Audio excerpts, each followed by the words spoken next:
Cause I'm happy, clap along if you feel like a room without a roof. Because I'm happy, clap along if you feel like happiness is the truth. Yeah, ich habe mein B2 Deutschprüfung bestanden. Translation, I passed my B2 German language exam. Yeah.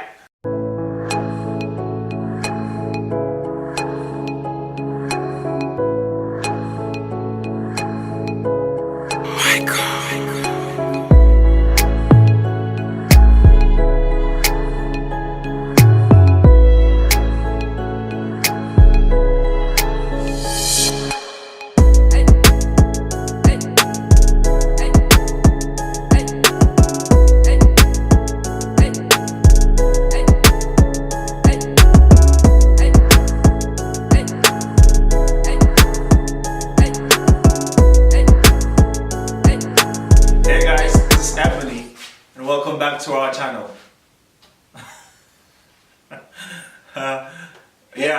Like you saw at the beginning, I passed my B2 exam, and you saw my wife dancing also. So yeah, she's celebrating with me that I passed my B2 because it's not a very easy exam to pass. Nope. Alright, so today I'll be explaining to you how the process was to pass the B2 and why you need the B2 exam. Yes. Are you going to be here all day? No. Okay. She's actually busy right now. She's trying to prepare some food. So I'm the only one that's going to be doing the blog today. So yeah, this is the certificate for the Telc B2 German language exam. And I passed it. For those of you who have done the B2, you know it's not a very easy exam. It's like, last time I showed you guys my B1 certificate. And the B1 exam is not very easy. But the B2, the difficulty level between the B1 and the B2 is like a whole new world. Yeah, the B2 is difficult. I don't want to scare you guys, but I really want you guys to know and be aware and be prepared so you're not surprised. For those people that underrated the difficulty of the B2, they didn't pass. For example, in my class, there were like class members of mine that did B1 with me, and they passed it with very, very good grades. But unfortunately and sadly, they didn't pass the B2.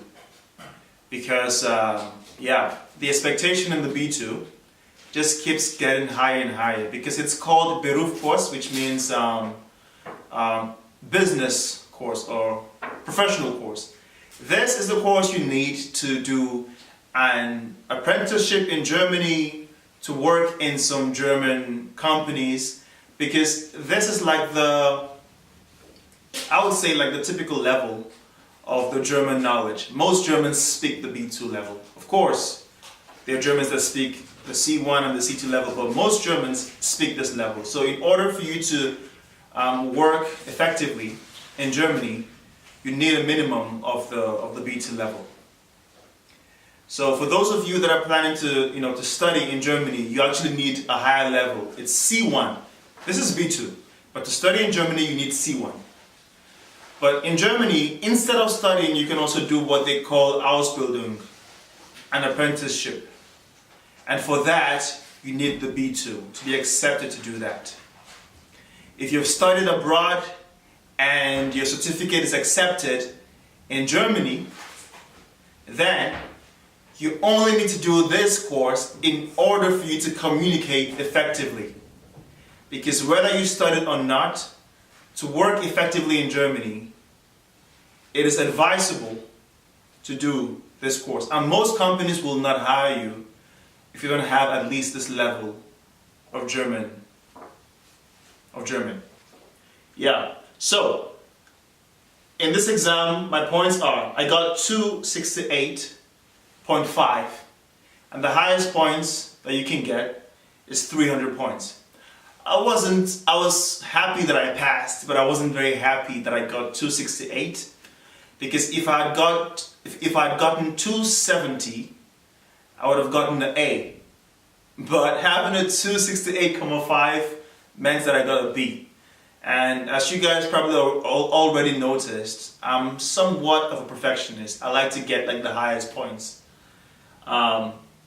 So I got 268.5 from 300 points. And I'm going to explain to you how the B2 is graded, so you know.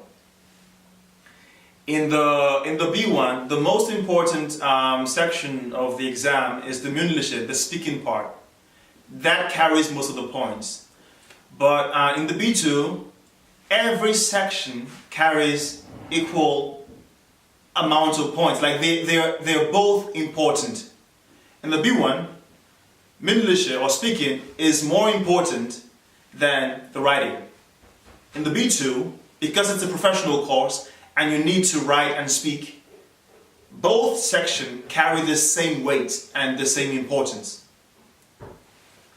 I'm going to explain to you the points and how it is shared between the different sections. So the first section up here, it's called the schriftliche Prüfung. And that has to do with writing. That's the part where you write. And the highest point that you can get in this section is 225 points.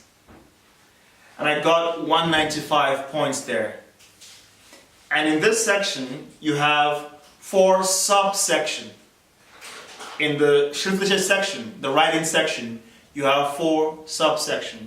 The first is the Lese verstehen, which is like the reading part. You read and you understand. Lese verstehen. And the highest points you can get in that section is 75, and I got 70. The second point is called Sprachbaustein. It's like, what do you call Sprachbaustein in English? Grammatics or? Yeah, grammatics. And that is not very easy, guys. It's like, oh my god, that's like another level. In B1, the grammatics is like, okay. But in B2, that's like, if you do it, you'll understand what I'm saying. Right now, it probably wouldn't be clear to you, but when you do it, you will see. So in Sprachbaustein, the highest points you can get is 30 points. And I got 22.5. Did okay. And the third subsection is Hörverstehen, which is the hearing part. So you hear it and then you answer some questions. The highest point you can get is 75 points, and I got 70. And the last part, where I didn't do so good, I thought I did good, but I didn't do so good. It's called the schriftliche Ausdruck. And that has to do with writing a letter. So, in B1, you get to write a letter, and the highest number of words that you are expected to write, not the highest, the minimum amount of words you were expected to write is 70. So you have to write a minimum of 70 words in your letter to pass the B1. Of course, it has to be a well-written letter. It has to have the right grammatics. It has to have the right formation, all the stuff. All these things come together to give you the points you will get. But the minimum amount of words that you're allowed to have in the B1 exam when it comes to writing a letter is 70 words. But guess what the minimum amount of words is in B2? So you have B1 and then you have B2. And in B1, you have just 30 minutes to write that letter that has a minimum of 70 words. In B2, you also just have 30 minutes, but this time around, you need to write a letter that has a minimum of 150 words. Minimum. If you write 149 words, you have failed the letter. You failed that part. So you need to write a minimum of 150 words in 30 seconds. And the words should not be in the same level with B1. It should be in a higher level. So the time is the same, the pressure is more, it's crazy. It is possible. I passed. I didn't get the points I wanted to have. I passed it. There are people who pass it very well, so it is possible, but it takes a lot of preparation. It takes a lot of work.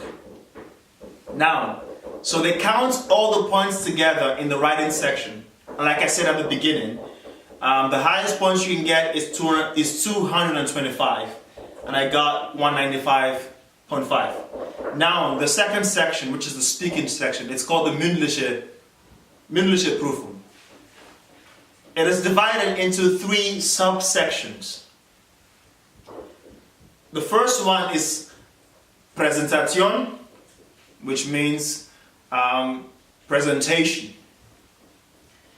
And the highest point you can get in that section is 25 points. And I got 25 points, so I got the highest, and that's good. The next one is called Diskussion, which is discussion. The highest point you can get in that section is 25, and I got 23. Still good. The last part is called Problemlösung, which means to solve a problem. So you get like a paper with like some instructions and a problem to solve, and you discuss with your partner and solve that problem.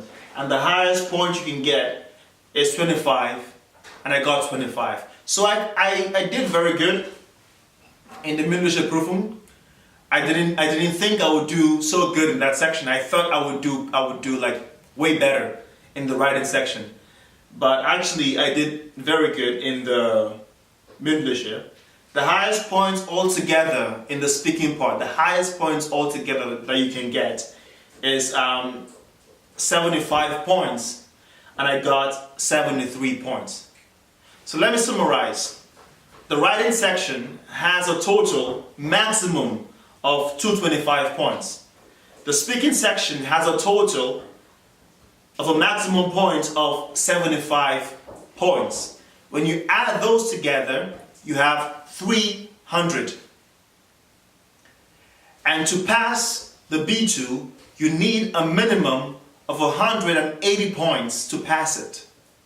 So altogether, you need a minimum of 180 points. So what that means is that in the writing section, you need a minimum of 135 points to pass the writing section. Okay? I'm not saying that when you have 180 in the writing section and you don't pass the speaking part, you pass. No. It's not possible. You need to pass a minimum of 135 points in the writing section. And in the speaking section, you need to pass a minimum of 45 points. So when you add those up together, that is 180 points in total. And that's the minimum points you must get to pass the B2 exam. The good thing about the B2 exam is this. If you pass the writing part and you fail the speaking part, you can do the speaking part another time, just that part. So you do not need to repeat the writing part anymore. That stays in the record. This exam is being held by Telc, and they're responsible for this exam.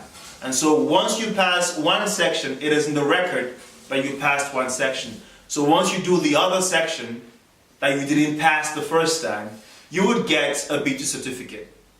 In B1, if you pass one section and fail the other section, you need to do the whole exam again to get the certificate. But in B2, if you pass one section and fail the other section, you do not need to do the section you passed again. And that's good. So you only need to do the section you failed. So I'm saying that it's not a very easy exam, but do not be afraid, because in case you do not pass it, and you just pass one part of it, you can easily do another part of it and get your certificate.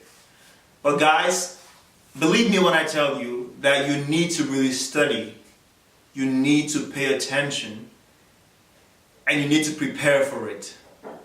There are people that didn't even do a course.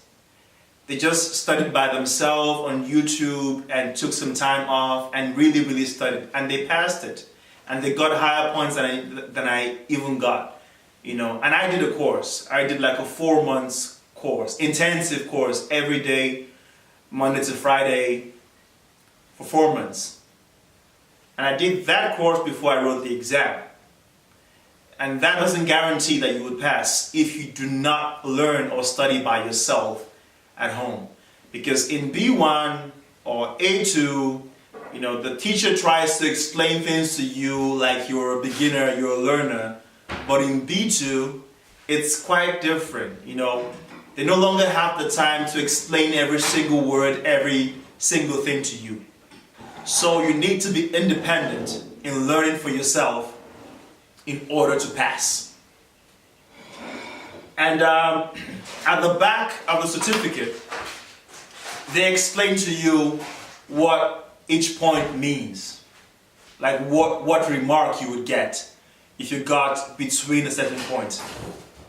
And I will explain that right now. So, 180 is the minimum point you need to get to pass. Once you have between 180 to 209.5, the remark is called ausreichend. In English, you call that pass. So you survived, you passed, but it wasn't the best points, but you passed.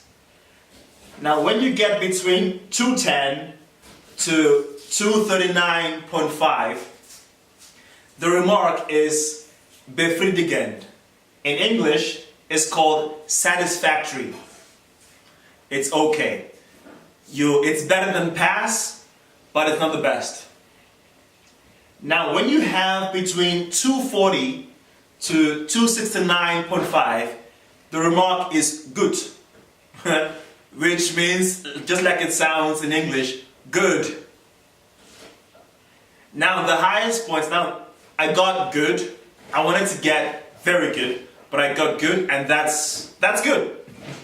But it's not the best, Now, the best point is between 270 to 300, and the remark you get is sehr gut, which means very good.